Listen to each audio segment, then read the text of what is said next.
tovandi kaka na mangembo bet peret kuna milulu minene ibandaki déjà mokolo ya lobby dimanche oeleki et puis eza ko continuer kino posomisa to mobimba kasi mama Blandine Teka ye apesi biso ba détail na elema o na o etali bongo milulu yango bolanda ndingi alobi na micro ya Francis Matondo.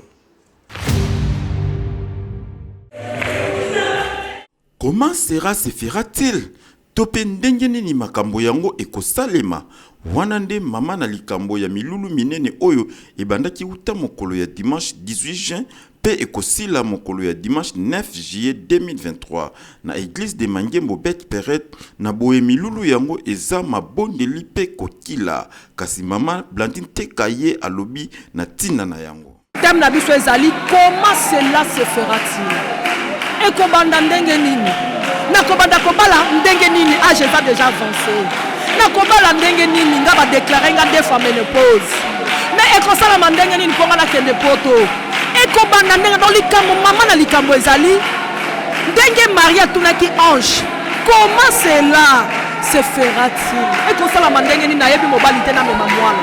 Donc biso tozon sur na ba vie na biso.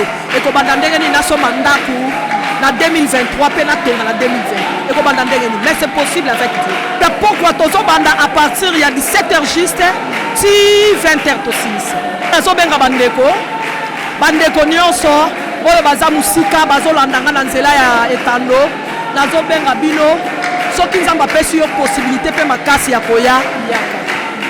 Parce que nzambe ya tata na biso Espérance Mbakadi oyo Blandine Teka asalelaka pe abangaka aza au rendez-vous. Ndeko papa, ndeko mama, ndeko elenge kofanda na ndako eza na tina te.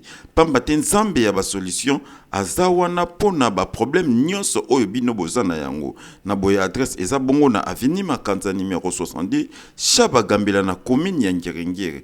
Boye malambu na Mangembo Bet Peret tika ete nzambe ya mapamboli ye apambola bino.